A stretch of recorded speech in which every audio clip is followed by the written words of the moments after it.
Hey there, all you Lilas listeners, and what we're now going to refer to as Lilas Lassies. How fun is that cool name?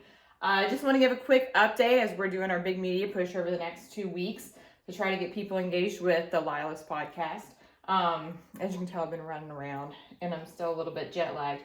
But what I wanted to reapproach with everybody is this beautiful, right? Not really artistic, but it was my goal chart that I've had in front of me for almost a year now.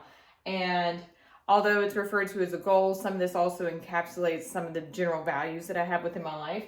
And if you listen to the podcast, which you can still go back and listen on all podcast platforms, find us on all social media forums, finishing what you start is something that has been really, really important to me. And now that I have been given the gift of the time and opportunity to do so, it was really a big commitment for me to dive in into finishing, again, something that was important, which was my yoga teacher training. I started this several years ago in person, actually doing it with my dad, but life and circumstances, everything just it wasn't the time. But it was always something that still was on my heart and on my mind, and something that I knew I wanted to kind of do regardless if I ever decide to teach. I wanted to finish what I started. And so now I can present to you that this goal has been achieved. I have completed my 200-hour yoga teacher certification, and I'm now registered with the Yoga Alliance. So officially, here we go. Finish what I started. Yoga teacher training complete. This took a lot of self-discipline because it was an online class. It took me being willing to accept that I hadn't done something that I had committed to, and that by vocalizing, by seeing it visually, by continuing to focus on it as a goal, it was something that was important. And it's always a challenge whenever you have to admit that you had a shortcoming, right? That you didn't achieve something that you wanted to. But the fact that now is my time, I think, is what's important. And so I've done that. Got one more big thing, still training and working on that. Still continuing my learning. My focus right now is focusing on, I guess, maintaining this license to practice psychology for no other reason except that it took me too damn long to let it go away just yet. But there's that. Still working on languages, following up on natural medicine forms, continuing learning through that Headway app that I really like a lot. And as you can tell, we're working on content. We're working on development. We're working on posting. All of those things as part of our continued learning process. My growth and commitments to pausing, to having personal accountability, for exercising, doing something active each and every single day, and healthy eating, which is kind of, it's still on there. It's just a little blurred out. Are constants, and they're not a goal that you achieve. It's something that I think that you continue to work on every single day. One new thing that I will say that has changed for me, based upon my own observations of self, different things that I've been exposed and practicing to, including understanding more about Ayurvedic medicine, about what my dosha is, about, I'm kind of a big fan of human design based stuff. I have also, throughout my entire life, never been a very big meat eater, but I have relied and for a long period of time decided that I was going to die on the hill of cheese because it's my number one source of protein. I absolutely love it. It's one of the greatest things probably on the earth, but it never made me feel good to eat. And I just kept doing it because I had this thought in my head that this is my source of protein. I need to continue doing this even though it makes me feel pretty crummy.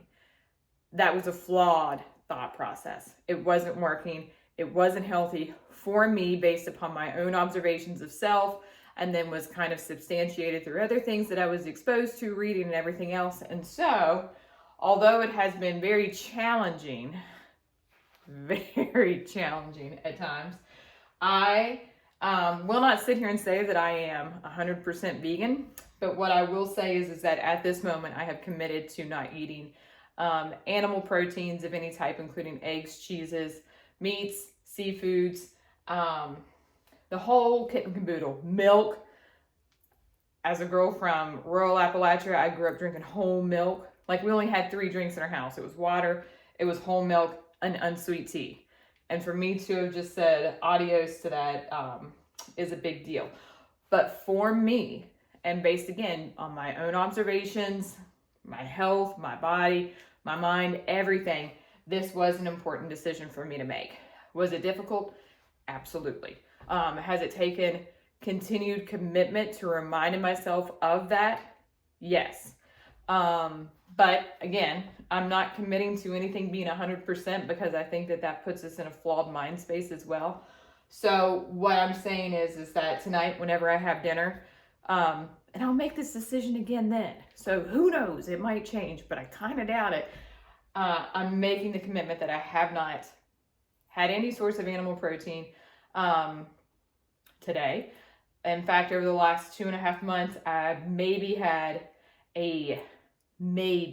like 8 ounces of it, but it came whenever we were on a trip and I wanted to be sure that I was exposing myself to something, and it still didn't work out. Wasn't necessarily worth it.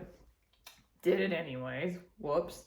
And then, a few little things here and there.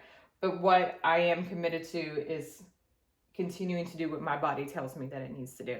And so everything that I do eat and put into my body is plant-based. So it's not an ethical or a moral decision. Again, it's based upon me and what's good for me. And as part of our commitment to doing hell yeses and hell nos, this is what works for me. And so I'm saying hell yes to making a commitment every time that I sit down at the table to thinking about, is what I'm getting ready to eat or drink going to help or hurt me? And if in the process of that 2-second thought that I come up with, it'll hurt, then I really need to be aware of that and make the decision that's most helpful at that kind of point in time. Am I always going to do it? Probably not. But am I committed to that process? Yes. And so for me, that is what works. But that's the wrap up on this stuff. So I'm gonna have to rearrange these things. Maybe come October if I get that one off my list. But this is what it's all about. We're continuing to grow. We're continuing to develop. We're continuing to be our own self-assessors in a non-judgmental way to develop our own goals and values and to find out workable ways to achieving them. So you want to hear, you want to learn more, you want to know what Jen's doing, you got to listen to the podcast. Again, find us on Apple Podcasts, Spotify, Google, iHeart, all of the podcasts, different things. Please follow us and subscribe on YouTube because we're going to be posting a lot of different videos, how-tos, whatever, that are just random things in our life that are going on. And we do have a YouTube station, so find us on YouTube as well as TikTok, Instagram, and Facebook. If you like and benefit from this stuff, then share it with your girlfriend, share it with your family, share it with your bros, doesn't matter. Even though we tend to focus on what we consider, more feminine kind of based issues, because it's like love you like a sis, Lilas. We found out that everything that we talk about is applicable to everybody because we're all human beings. So anyways, check us out on all those things in www.thelilaspodcast.com, where you can connect with all of our very valuable resources, as well as previous episodes and all the jazz on our show. So yoga teacher training, drop the mic, finished, done, namaste.